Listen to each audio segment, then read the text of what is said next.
If you or someone you know has a story, encounter, or experience you would like to share with my viewers, please send it to my email at stories@whatlurksbeneath.com. Thank you. I don't know whether this story will be scary to anyone reading this or not, but I've told those who think it's interesting enough for them to repeat this story to others. I'm a 17-year-old male, currently living in Hawaii. Lucky me, but as a child, I was raised in a Christian home in a rural part of Nevada. For as long as I can remember, I've had a fascination for the unexplained and paranormal. Unlike my Christian family, I do not believe in anything that I cannot see myself. Thus, up until recently, I only thought of the supernatural as a very ancient superstition, nothing to be afraid of or be concerned about. But like anyone else, I like a good ghost story. Some of the horrific stories that my friends would tell me would keep me up at night, not in fear, but in curiosity. I would always wonder what the meaning behind the phantom's actions would be, or even if there would be any reason behind them at all.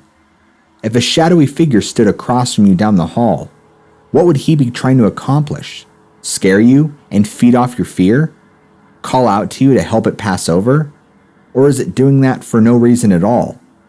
This is what I was interested in, not so much of the terror aspect of it. On my free time, I would usually, and still do, watch YouTube videos about the paranormal. My parents, being Christians, were greatly concerned about this interest and afraid that I would invite something into our house and our lives. I didn't believe that. Thus, I continued my routine. About 4 years ago, when I still lived in my Nevada home, my 10-year-old sister, who we'll call Sarah for the sake of this story, was scared and asked if she could sleep in my bed with me. This was nothing out of the usual. Sarah was still afraid of the dark, and she believed that if she slept with me, nothing would happen, or if something did happen, she'd feel less crazy because I'd at least be there to witness it. Like the older brother I am, I allowed her to sleep with me. Sometime later, we got into an argument about something that I don't remember. I ended up feeling guilty and apologized about the fight, but Sarah decided to sleep in her room to spite me. I saw her leave and the way my bed was positioned. Couldn't see her after, and she had stepped out of my room. 10 seconds later after Sarah had left, she sprints back to my room, looking as pale as a ghost, leapt onto my bed and hid herself under my sheets and latched onto me with a grip I have never felt before. She began crying, but it wasn't her normal cry. It sounded like there was a force behind her cry, as if she wanted to cry as loud and as long as she could, but couldn't out of fear of being heard by somebody or something. And her breathing, it was rapid, irregular, and shallow, as if she was suffocating or drowning and reaching for air. I asked her what was wrong, but she never responded. I thought somebody was in the house, so I wanted to get up and check. I moved only an inch before Sarah held me even tighter and cried, "Don't go, please, don't go." I laid back down and tried to explain, but she talked over me and repeated this about 10 more times before I finally assured her that I'll stay here until she calms down. After about 15 minutes, Sarah was calm enough to talk. Now, however, she was shaking. I asked if she felt all right to explain what happened. Through tears, she explained the horror. When she had stepped out of my room, she saw someone standing in the room directly in front of her. The room was my older brother's, who had moved out 7 years prior. Sarah and I always seen this thing inside that room through the corner of our eyes, whether it be the day or night. But when we looked, nothing would be there. The figure looked like my father, and it just stood there, just enough inside the doorway for her to see its figure. It even appeared to have his exact clothes on. Its body was facing her. Its head was facing 90 degrees to her left, away from her. Once she had seen it, she realized that my father was at work, driving a semi-truck to Boise, Idaho for one of his regular runs. No other males besides me lived there. When she had realized these things, the figure slowly turned its head toward my sister. and while doing so, changed from my father's appearance into what she thinks was its own appearance. In her words, its hair was frizzy and had black and red streaks. Its eyes were glowing red, and it had no nose. Its skin was pale bluish, and you could see the veins, which were tar black. He was extremely tall and slender, with long bony arms reaching past his knees. His fingers had thick, long, and sharp nails that were stained with a black substance. It wasn't dripping off of his nails, it was like crusted on. It stood there, extremely straight and stiff, and just stared at me. It didn't say anything or even make a sound, and filled me with this almost paralyzing fear. Seeing this, she wanted to run to my parents' room down the hall, but she feared that she might not make it before this thing caught her. So, she looked quickly behind her to see if my door was still open so she can dash into my room. When she looked back, the figure was 2 feet closer to her, still retaining the same posture and unwavering stare. As soon as she saw this, she turned and bolted into my room. To her, these few steps into my room seemed and felt like a mile. She felt it get closer and closer with each step that she took. But right as she set foot in my room, she felt it stop or leave, but she never looked back to check. She then launched herself onto my bed and hid herself, latching onto me. Once she had finished her story, I wanted to believe that this was true and see it for myself, but somehow I knew that it wouldn't be there now. I thought about telling our parents about this, but who'd believe it? I knew they wouldn't believe. No parent ever does, or wants to when, of course, this sort of thing happens. You just had a nightmare, they'd say, or it was just your imagination. Thinking about their response got me doubting in Sarah's story. But the utter terror and exhausted look that my sister had made me dismiss my doubts. Eventually, we decided to tell our parents. I went first, of course, with her tightly hanging on behind me. When I left my room, I didn't see the figure, which I knew was going to happen and made me feel relieved and bummed at the same time. Upon reaching our parents' room and telling them about it, they said the exact things I predicted.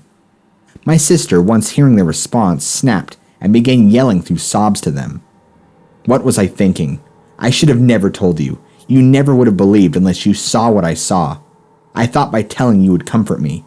But instead, you're sweeping it under the rug and telling me that I'm crazy. Sarah is a sweet and respectful girl. She never raised her voice at our parents, even if she wanted to. So this caught our parents' attention and fully woke them up. They realized through this outburst, my account of the event, that it was indeed true. My mother called a pastor. It was then 12:51 a.m. to come bless the house. The pastor came and prayed, burned incense and other rituals to cleanse our house. I didn't believe any of this worked, but it made my sister feel a little more at ease, so that made me feel better. My parents and Sarah never told anyone of this, still believing it could be some imagination, and I only told a few close friends when they would sleep over. Fortunately, we moved 2 years later to Hawaii, leaving that thing behind.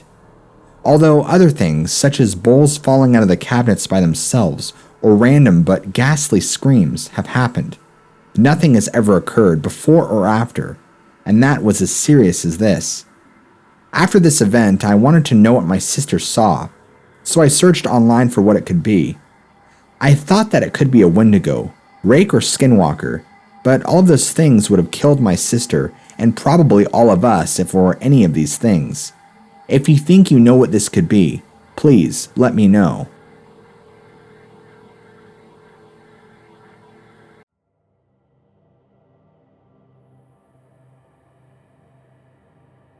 December 2013.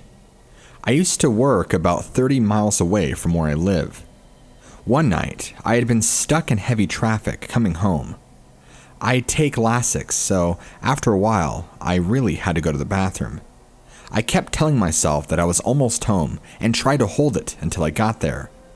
By the time I got to my exit, I knew I wasn't going to make it to my house, so I pulled up to an area where Fidelity Investments is located and found an area that was isolated. This area is heavily wooded with walking trails and a lot of game, but it is also in a very populated area.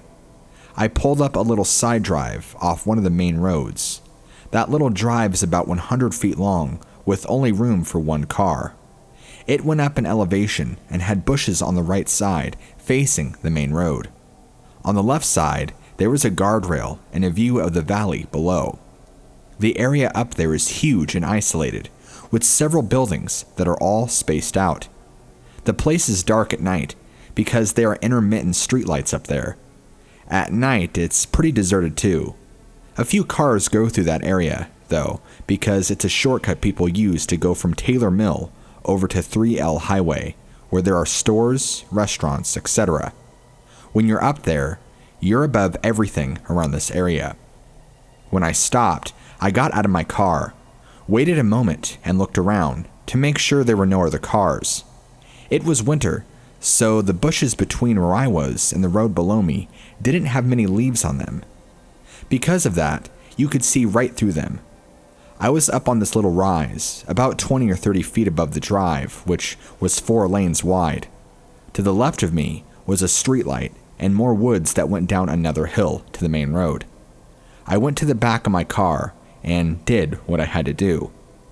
When I finished, I stood up, and all at once, every hair on my body stood up. I knew I wasn't alone. I scanned the area in front of me, and must have heard something behind me, because I turned around and there were 3 deer standing there, all huddled up together, between my car and the guardrail. They weren't looking at me. They were looking across the road.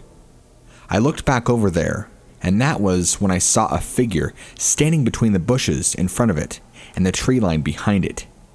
It was huge. I stand 5'5". Some of those bushes were about 6 feet tall, but they only came up to about the collarbone area on this thing. Due to the streetlight to the right of it, about 20 feet away, I was able to get a pretty clean outline of this thing. It had a large dog-shaped head and pointed ears. I couldn't make out its neck, but I could make out massive shoulders. That's when it growled at me. It was a deep vibration I could feel in my chest. My body just took over at that point. I have to explain this part of it to you. I worked security for years in California in the music business. As a woman, I have to really work out and train to defend myself. I kickboxed for 8 years and worked out every single day. I also trained dogs, mainly Anatolian Shepherds and German Shepherds.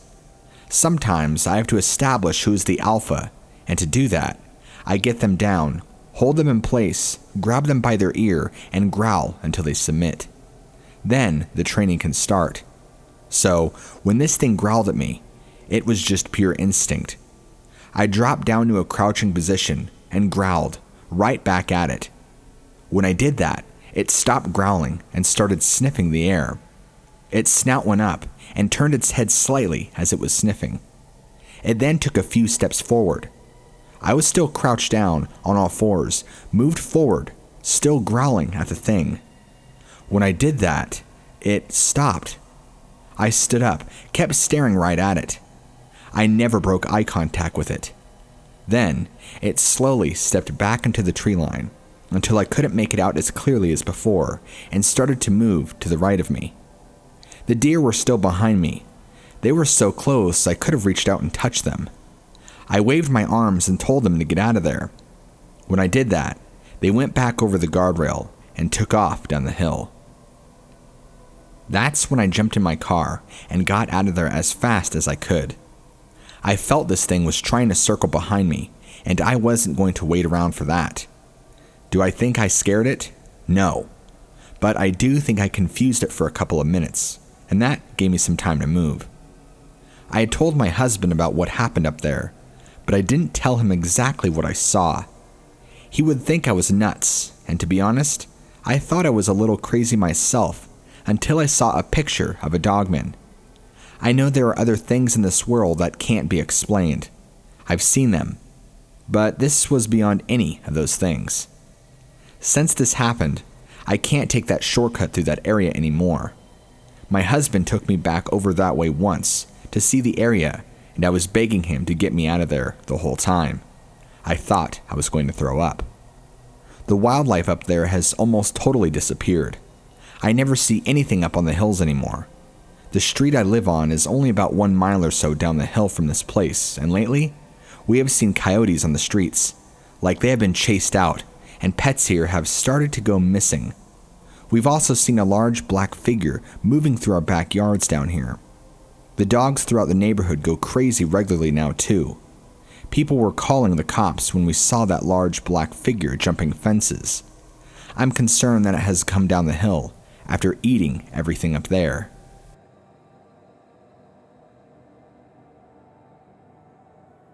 I'm a 30-year-old male and have dealt with strange encounters all of my life, ranging from a basic kidnapping attempt to a haunting demonic presence that felt like it would bring an entire house down on top of me.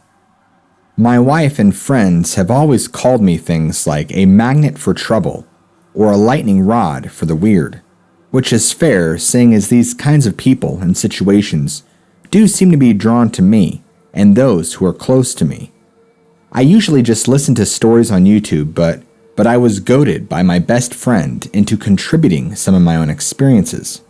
I decided to start with a few of my personal favorites. Around the ages of 18 and 19, I like to go camping and hiking every so often. Living in the northwestern United States did nothing to put me off from doing so. In fact, I kind of found the cold, damp daringness calming in a weird sort of way. Spending a decent amount of time outdoors, I would occasionally meet like-minded individuals, some of them Native American. I grew up somewhat close with a small group of Native guys around my age, possibly 3 or 4 years older, and after running into them a few times, they took notice of how I was respectful of my surroundings, or at least that I was not an entitled glamper. I guess this gave them a reason to invite me to join them on one of their outings over the weekend. Let's call them Wolf, Hawk, Bear, and Ted to make things easier. I met up with them at the edge of the forest before sunrise. We all shared the preference of getting an early start, as well as getting as far away from civilization as we could, within reason. We hiked between 30 to 60 minutes before we found a decently wide, flat area and set up camp. The remainder of the day was spent drinking lightly, sharing past experiences, identifying bird calls, and me listening to some of their cultural stories and legends. It was well after sunset when the event occurred. Wolf got up to answer the call of nature and wandered off through the trees. After he was out of sight, I decided that I might as well take care of my own burden, having hoped that it could have waited till morning. Up until then, I made sure to let rest of them and know that I was going number 2 so they wouldn't worry if I was gone longer than our other companion. I ventured out farther than I would have had I needed to take a leak, not wanting one of them to stumble upon me while in the middle of my business. I had just done my belt up and turned to return our campsite when I thought I heard something in the distance. I frowned, tilting my head and straining my ears to see if I could catch whatever it was again. "Help!" Someone cried out. It was soft, so I couldn't tell exactly which direction it was coming from, but it sounded like a male's voice. "Hello?" I called back, eager to lend a hand to anyone who was lost or possibly injured. "Help!" The voice repeated, a little closer now. I took a few steps in the direction I thought the voice might be coming from, sweeping my flashlight around the area. "Are you lost?" I shouted into the darkness. "Lost," came the reply, even closer than before. I found it a little strange that they responded with only one word, but maybe I had missed the rest, or maybe they didn't know English very well. Either way, that was enough for me to take a few more quick, determined steps towards the voice, but I was stopped dead in my tracks by the next thing I heard. "I'm lost," it shrieked, drawing out the word in what sounded like a human yelling mixed with the high-pitched scream of a deer or an elk. I felt goosebumps raise wherever they could as I muttered to myself, "What the hell?" I took a couple more slow steps, my flashlight darting from place to place, until I heard twigs and brush being disturbed from the direction of our campsite. I whipped around while drawing my hunting knife to be met with the sight of Wolf wearing a stern but concerned expression. I relaxed and sighed in relief before trying to explain about the voice I had heard and how we should go out and see who or what is out there. He just grabbed my upper arm and stoically began dragging me back through the trees. I didn't resist, but I kept trying to make a case for at least attempting to rescue the person out in the woods. His response was chilling. I heard them too.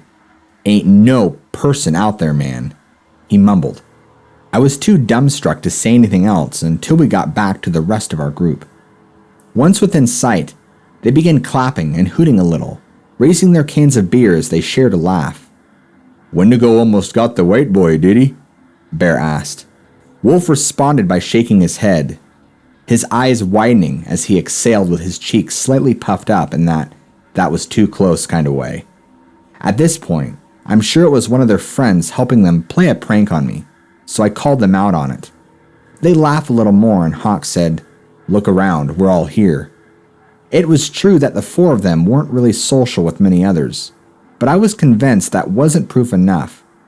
What happened next was.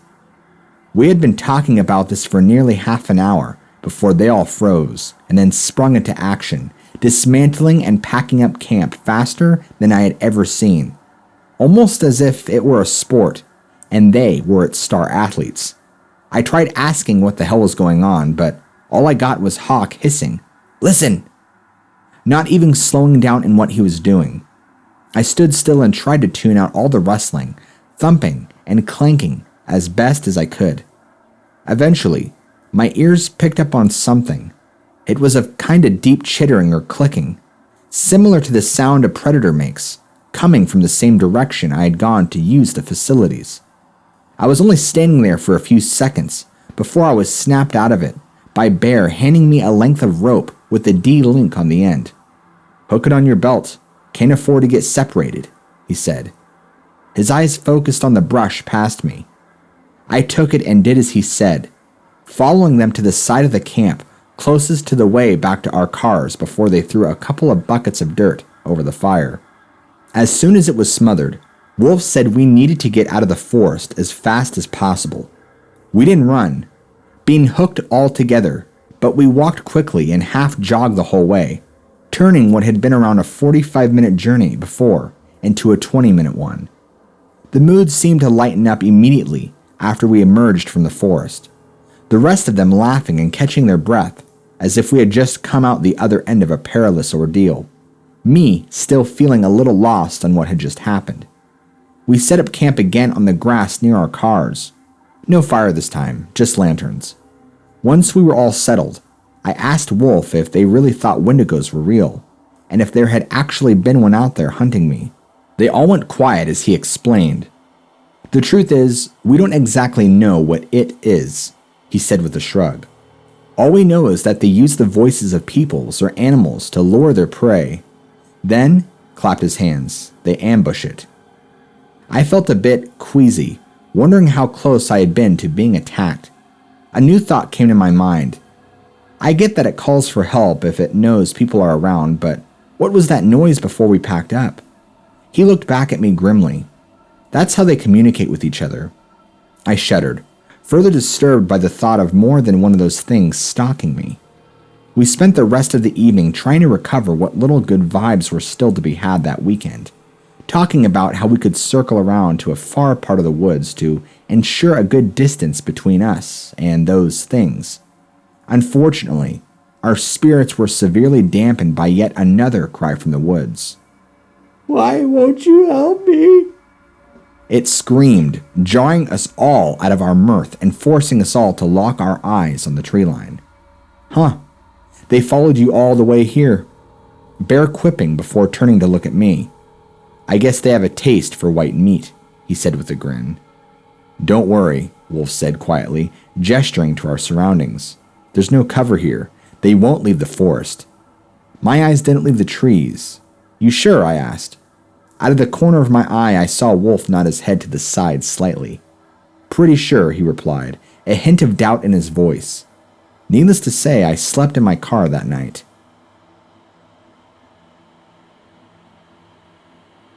I should start off explaining that my partner and I are experienced Bigfoot investigators who are in a unique situation, as we have a family group living in our research area. Last October, during the full moon, my partner and I were on our hilltop having quite a bit of success with 2 juveniles and 1 adult that we noticed. We could hear them walking in the leaf litter, and every once in a while, we could also hear a clack or wood knock from different directions. After a while, it seemed the feeling of fun for them dissipated and became a lot more cautious.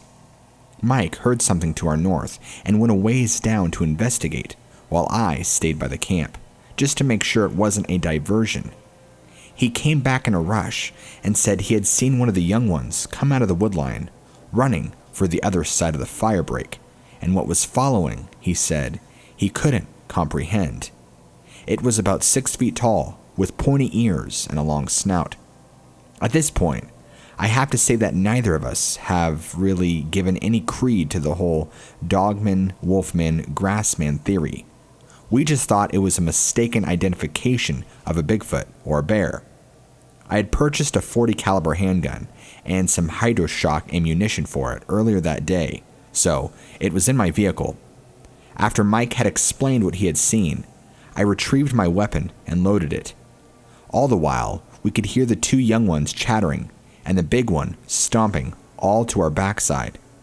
They were pissed or upset about something, and they never acted that way with us. I had Mike take me down the fire break to where he saw this creature, and with spotlights, we scanned the area. We could hear something moving around and a few short growls. Finally, Mike caught it with the spotlight, going between trees, and what I witnessed is something I would never have dreamed of seeing, except on a movie screen. A 6-foot wolf, walking on its hind legs. I fired my weapon in the air, and it turned to the southeast into the woods. We cautiously made our way back to camp, but we could hear this thing pacing us to our left. As we got back to camp, we kept listening to this thing approaching us from the woods. Mike turned on the spotlight, and I leveled my gun wherever the sound was coming from. It was approaching us without fear, and it felt to both of us like it was stalking us, as it was one of our juvies that Mike had witnessed. It came out from between the trees, and I shot it square in the ribs at about 20 yards away. We measured the next day, and I am a very good shot. I saw the wound, and know without a doubt I hit it. It fell to the ground, but immediately got up and ran to the southeast.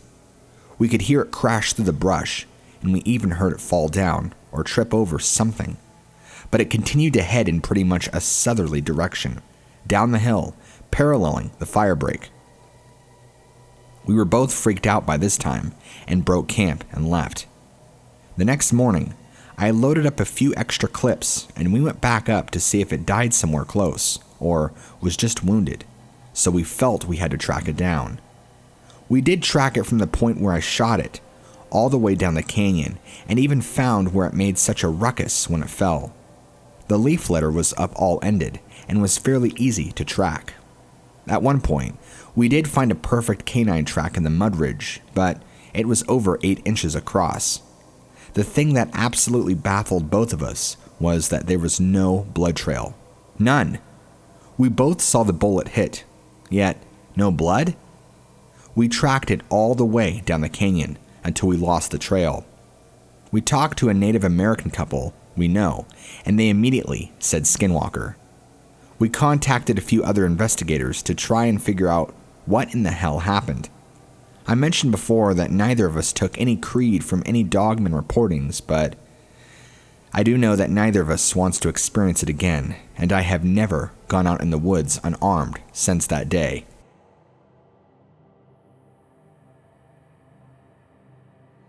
July 1st, 2014. I was on patrol as a deputy sheriff for the county, and was usually assigned to the Highway 13 and Highway 30 corridors. However, I recall that particular July 1st, that a young man, 16 or 17 years old, had been sucked into a storm drain, which emptied into Cedar Lake near the Quaker Oats plant. This is a place with heavy foot traffic and located in an urban setting. The area is also bordered by Mohawk Park. As the search went on into the night, the local PD got the county involved. I parked my cruiser at what I believe was the electric company's storage yard. The yard had what I estimated to be a 10-foot fence that ran parallel to a paved bike trail on the other side, which runs a large concrete spillway to siphon off floodwaters. I arrived at what I estimate to be roughly 11:30 p.m. to approximately 11:45 p.m. I estimate only because I assure you there never was, nor will be, an official statement or record with my name on it telling this story. As I left the lot, I was at the north end of the lake and headed west on foot. There was a lot of brush and saplings between the spillway and the trail, so I proceeded on to the point of the trail that turns south near where Cedar Lake empties into the Cedar River. This is all under the railroad tracks leading into the Quaker Oats. There are multiple tracks at the turn I mentioned before, and the only track furthest from myself had a train on it. With my attention on the spillway, I hardly noticed at first a faint red-colored light a distance north from my position. It was coming down the track on the other side of the train. I thought it perhaps the trail lights of a car. Not being that patrol route, I had no knowledge that there was, in fact, no road in that direction. There ain't much things in the world that scare me. Put simply, I've seen some things in my days. But nothing prepared me for that night. The lights disappeared, and that was that. Or so I figured. About 5 minutes pass before I hear a snorting, almost sniffing sound coming from the other side of the tracks. When I turned, the first thing I saw were the eyes. They glowed a dull red. The thing was at least 8 foot tall, pushing 450. I judge this by the fact that I am 6'4" and weigh 280 pounds. I turned my light, and to this day, I wish I hadn't. It had pointed ears and a long muzzle, and it looked me right in the face before it bolted into the timber. It was not a mask, and it was not a person in a costume. Who would walk up on an armed man with a police radio in full uniform and risk getting shot? I remember it was so surreal, so final, I guess. I know it's in the dark now. People can say or think what they want, but even with a chambered round and a full magazine in a Glock 40, didn't feel like enough firepower. I unholstered and fell back toward the trail and to the electric company's storage yard. Putting the fence to my back, I made a hasty retreat to a lot with my cruiser. I don't think I holstered my pistol till I got out of the park. I never spoke of it then, and honestly don't know why I am now, but one thing is for certain. It knew I was there, and it was watching my every move. I'll never go back, and I no longer work with the department since becoming a minister. But I still carry a Glock with hollow point rounds tipped with silver if, and I rarely do, leave my home at night.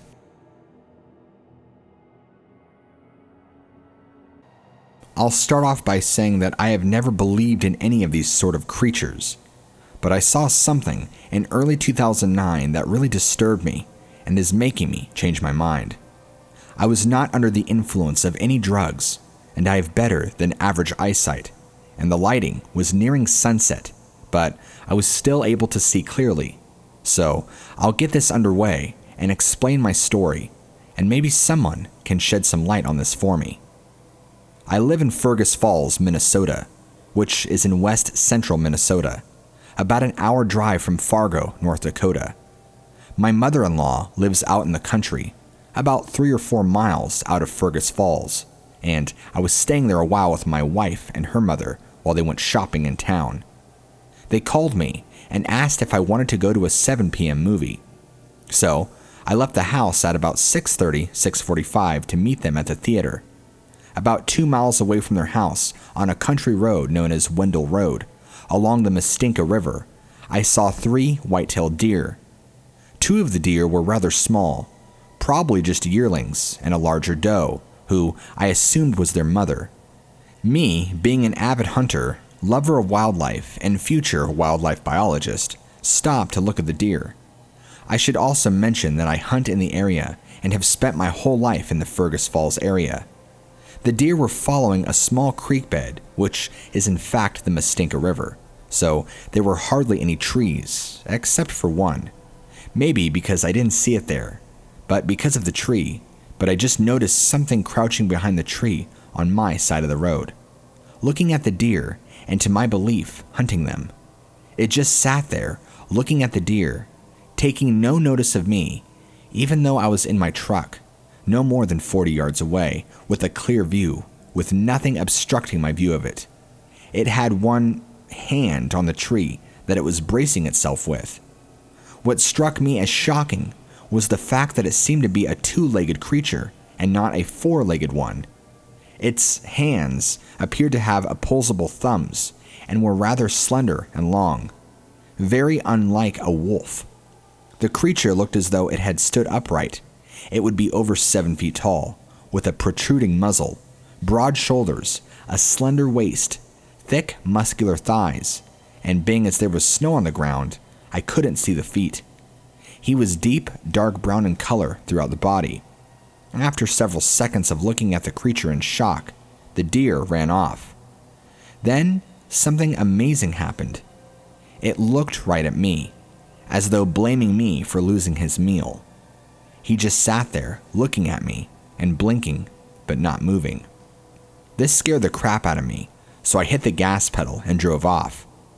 It was very dark after the movie, so I didn't feel much like trudging through the 3.5 feet of snow with the possibility of a monster lurking in the area who is currently looking for a meal that I scared off. So, at about 10 a.m., I went back there and walked down to the tree. Under the tree, there was no snow, so there were no tracks that I could see, but leading up to the tree, there were 3 tracks leading in from my grandmother-in-law's field, which was hard, black dirt. And if you know what a Minnesota field looks like in late winter, early spring, you can't make out anything of the dirt. The tracks I did find were only about 6 to 7 inches in length, but were clearly canine prints, with the exception of 4-toe-looking marks in the snow.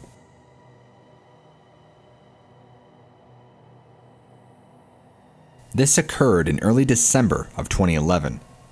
At around 2 a.m. in the morning, a friend and I were sitting in my bedroom, hanging out whenever we both noticed something moving on my surveillance monitor.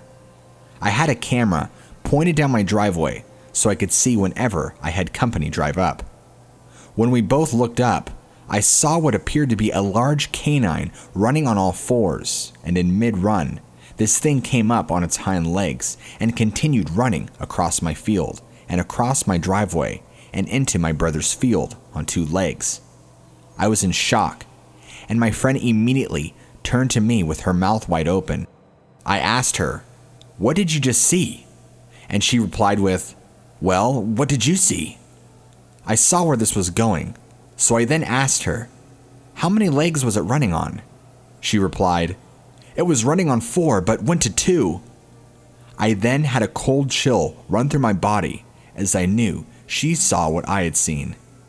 I jumped up and grabbed my night vision scope that I had recently purchased and ran to my front door with my friend behind me. I must admit, I was hesitant to open that door for fear of it maybe standing there, so I opened the door while letting out a roar as to maybe shock it if it was there, but it wasn't. Hey, I didn't know. I cautiously walked out on my front porch and took the scope and scanned the front field. There was nothing to be seen nor do I know which direction it went in, besides I had seen it last. I waited until daybreak and went out to where it crossed my driveway, and I found a paw print that was a good 12 by 12 inches. I was stunned. I just stood there looking back at the woods it had came from and looked south to where it was headed. I had no way to save the print and didn't think to take a picture at the time, nor was my camera recording at the time of the sighting either. From what I could see on the camera, this thing was massive in its upper body. I can still remember seeing the muscles flexing and the muscularity in its upper back as it came to its full height. It was running in weeds that came to my waist, but on all fours, it was a good 2 feet above them, and when it went to full height, I would estimate it to be a good 8 foot tall. Due to the camera showing only black and white, I didn't get to see its color, but I could tell you it was dark. Its head is something else that stands out, as I could see the snout and its pointed ears, which were laid back whenever it went to two legs. I am a research and development technician, so I am trained to watch for vivid details, and even though this thing was moving faster and faster than any human, I was transfixed on its form and what I was seeing. It was headed south into property that connects to the Stennis Space Center's buffer zone, which is over 100,000 acres of untouched and uninhabited acreage that was put aside for the space shuttle program in Hancock County since the mid-60s. So it is all the resources it needs in order to survive in those woods and to go undetected. I have always been an outdoors man, but since that sighting, I will not go out in the woods without a gun on me now. I know for a fact I do not want to run into that thing up close.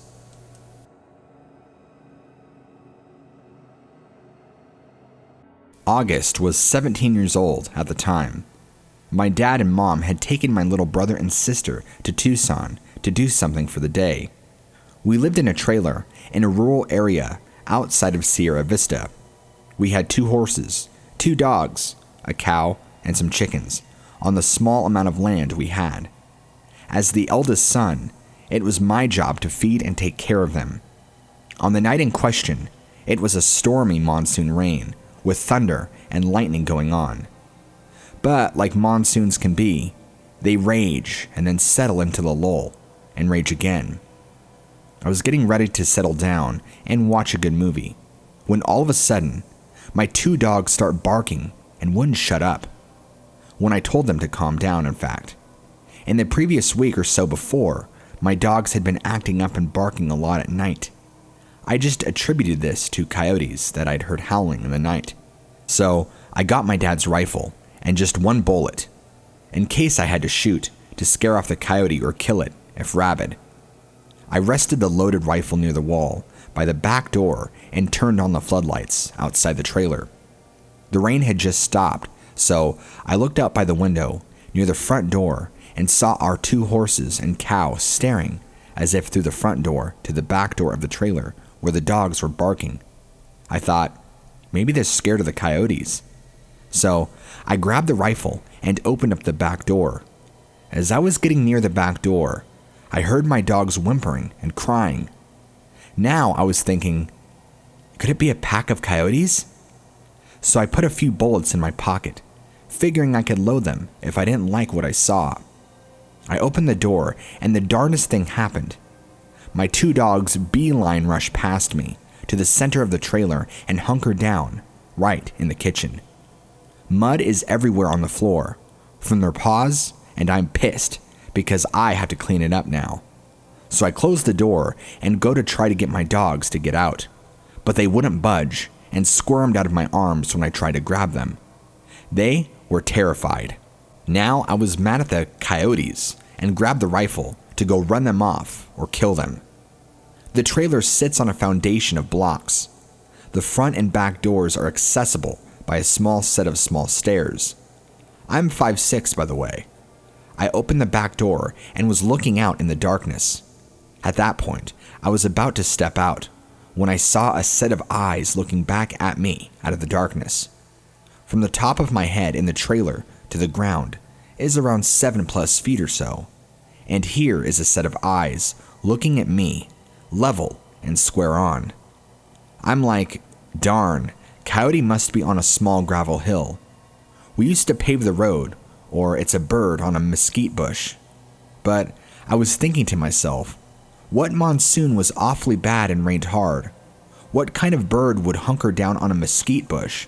And why would a coyote be out in a downpour? So I'm raising my rifle and drawing a bead on the eyes when lightning lights up the night. All of a sudden, the lightning illuminates a small gravel hill that's like 6 feet high and the surrounding mesquite bushes. The light winks out as fast as it appeared from the lightning, though. There was nothing on the gravel hill and no bird on any of the mesquite bushes. Then it dawned on me. Whatever it was very tall and was still staring at me. A sense of dread crept over me all of a sudden, as I realized that the rifle had only one measly bullet, and if I missed, there was no way I'd be able to reload in time before this thing, whatever it was on me. I kept the gun pointed at it as I quickly closed the door. I locked the door, realizing this trailer would never withstand whatever it was that was out there if it attacked. I locked the front door and turned on all of the lights in the house. I grabbed all the bullets, the 30-06 and the .22 rifle, and then got in the kitchen with the dogs and I loaded each rifle full on. I hugged my dogs and prayed that whatever it was went away and didn't attack. I stayed awake that whole night until my parents got back. My dad was furious that all the lights were on. My dad checked outside though for coyotes, but whatever it was gone. Some say Skinwalker, but I think otherwise.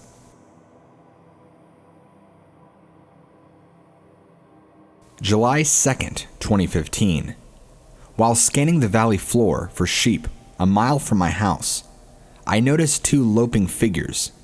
Initially, I just thought the figures were coyotes or stray dogs, but as the two figures neared an old sunken vehicle, I realized that the things were about the size of the vehicle itself, nearly 8 feet long. No animal could be that big on the res. I watched the two figures until they disappeared in the woods across the valley. It was starting to get dark, but the moon was bright enough, so I walked without a light. As I walked down the mountain, I heard something yelling. It was like a howl or a yell. I started to hurry. Then, when I got to my house, I locked the door and spent the night listening to the strangest sounds. I'm sure it was a skinwalker, but I found this and was surprised at what I saw. 8 years ago, my brother John was heading home from his girlfriend's house off a country road outside of Boulder, 11 miles south of Pinedale, Wyoming. It was around 1 or 2 a.m. when he saw what he said was a huge dog traversing down the slope of the south side of the road and commencing to run alongside his pickup. He was driving a 6970 Ford F-150 Highboy, which came from the factory lifted. The DOGMAN was running with him at around 40 miles an hour. There is a 2 to 3 foot barrow ditch running along the road, and the DOGMAN's head was level with his as he was driving, so John puts its height at around 7 to 8 feet. It was dark in color, with gray or white on its muzzle, running from its nose to under its eyes, which were amber in color. He sped up to 45, and then the DOGMAN kept up with him, often looking inside the pickup. He said at around 50 miles an hour, he lost it, and that's really all he would ever tell me.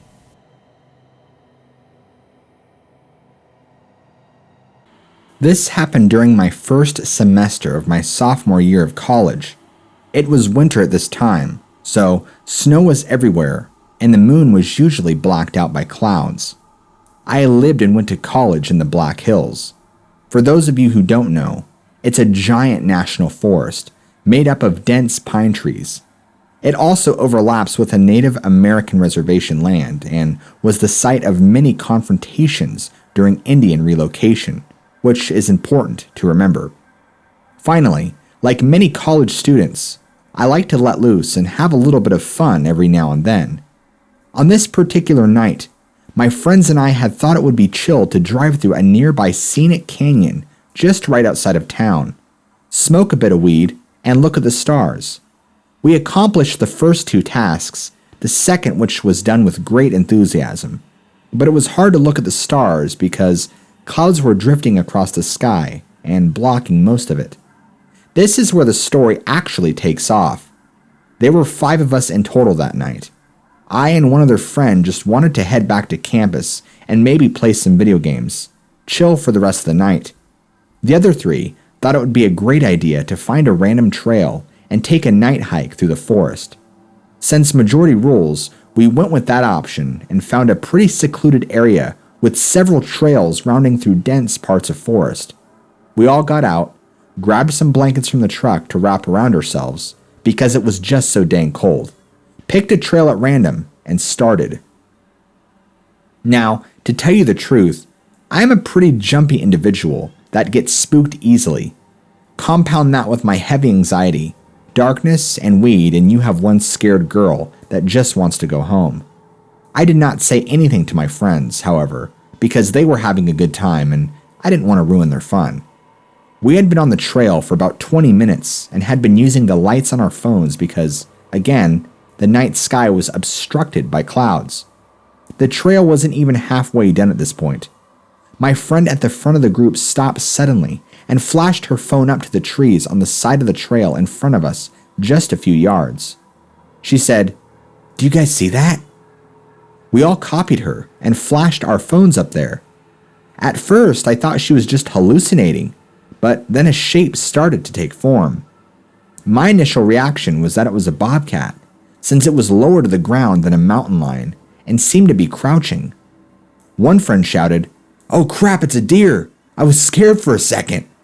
Another one said, "No, it's a rabbit." No one seemed to be able to pinpoint what it was or what size it should be. As we were arguing what it was, it turned its head towards us and its eyes flashed in our phone lights. Look, I gotta tell ya, I have been hunting all of my life, had all types of cats, dogs, cattle, you name it around me as I grew up. This means I have seen quite a few animals and now how their eyes glow, either from predator or prey.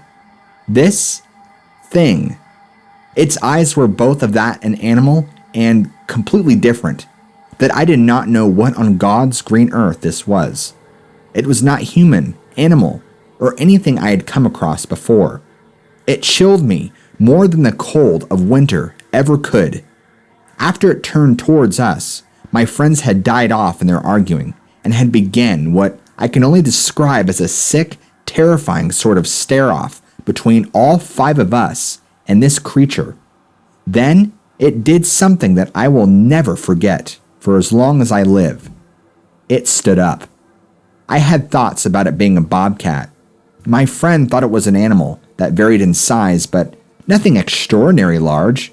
As it stood, it kept going higher and higher and higher until it reached what I assumed to be at least 7.5 to 7 3/4 of a foot, if not larger. I assume it was larger because as soon as it hit that mark, my friends and I all started screaming and sprinting back the way we had come. A trail that took us 20 minutes to stumble through in our state took us only 5 when we were running like our lives depended on it. We all dove into the car, the driver floored it, and we sped all the way back to campus. After catching our breaths, we kept asking each other, like, what the hell was that thing? Did you see it? And was that for real? That night, we all recollected what we saw, solidified that it was not just some hallucination, and decided it was some sort of animal, and agreed to move on with our lives. Only I can't. My friends all told me it was just a bear, to not worry because we had gotten away.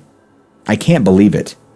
That thing, from what I had seen of it, what emaciated and had protruding bones under its skin. I couldn't see if it was skin or fur, just its silhouette, shadows behind it, and flashes of its build. Also, it was in the middle of winter. No bears would be out, and they also never ventured to this part of the Black Hills. Remember how I mentioned reservation land around the area? Well, even though I myself am not a Native American, I had grown up on a reservation of the Lakota Sioux, the same tribe that inhabits parts of the Black Hills. They have many myths and folklore about various creatures that live in the hills. I took it upon myself to think back on some of the legends that I was told growing up, and also asked some of the elders from the tribe that I knew. They gave me some possible answers. In fact, I will tell you 2 of them. The first one is an innocent, if not familiar character from the Lakota legends. He has a name I can't quite pronounce. It's quite strange. He is their version of Bigfoot. Tribe members and storytellers debate whether or not this is a singular creature or an entire species, but all the same, it is mostly harmless, being that it just wanders the forest and can act as an older brother in native stories. Altogether, it would not have been that terrifying if that's what was on the trail that night. However, I unfortunately have to side with the next creature as being the probable one we met. There is a malicious spirit in the Lakota myth called Doubleface. He takes the shape of a man, sometimes an animal, sometimes something in between. He is also described as looking like an ogre, but I'd like to keep Shrek out of this. His front face is that of a human, if a bit disfigured. If you see this one, you are fine, but do not stick around. He will try to convince to take a peek at the face on the back of his head, which, once you look at it, will paralyze you or kill you with a single glance. If it does not kill you, Doubleface will finish the deed by beating you to death or eating you alive. That's a common theme in a lot of Native American lore: cannibalism. I ruled out Wendigos because if it had been one, I would not have been alive to tell you the story. You may think it's ridiculous that I am putting so much credence on these supposed myths, but until you have seen what I saw in the dark of night in the Black Hills, sat at a campfire with elders as they blessed you with sage, and listened as they provided you with both answers and cautionary forward movings, you will never understand how terrifying it is to realize that not all legends stay in stories.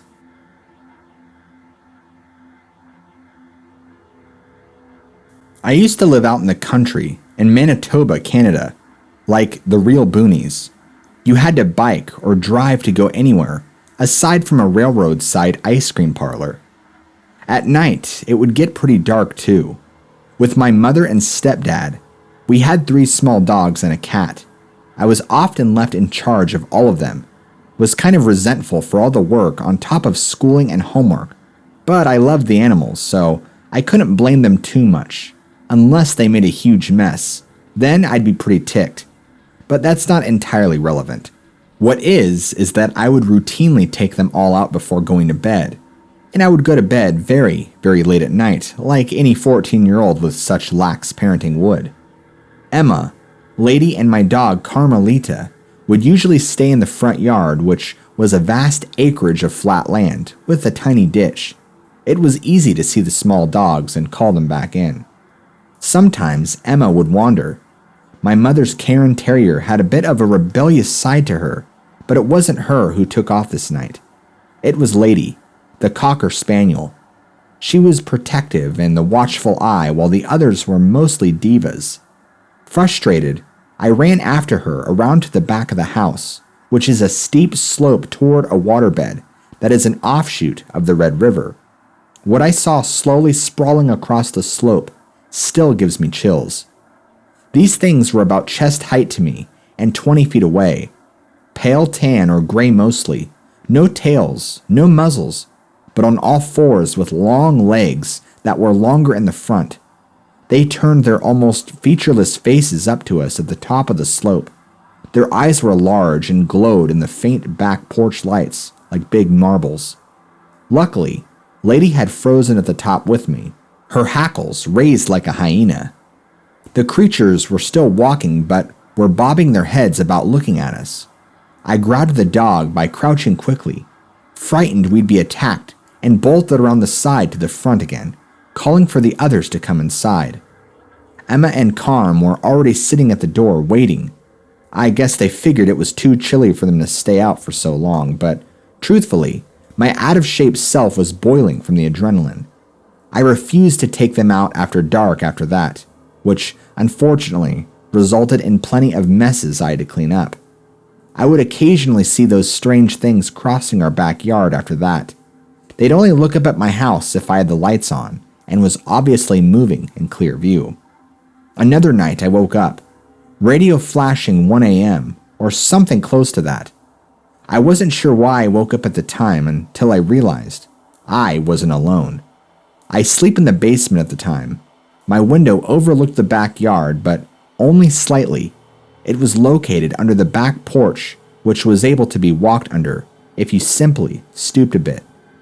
One of those things with pale skin and huge green eyes lowered its head as it looked in through my window.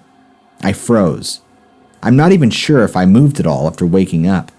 It sort of bobbed its head around for a brief time only, and then quickly bolted off as if something had frightened it. To this day, I have no idea what they were. They almost acted like deer, but they hardly looked like them. Their bodies looked closer to misshapen dogs or humans. Their faces were hard to see, but from what I could tell, they had no muzzles and very big eyes. I tried looking up what cryptids or myths were native to where I live, but everything just sort of points to Wendigo or Skinwalkers, and I'm not entirely sold on either. I saw them too frequently for them to be a random misinterpretation of another animal, and aside from simple distance making it hard to discern their faces, they stuck around long enough for me to get a really good look at their form. So what the hell was I seeing out there?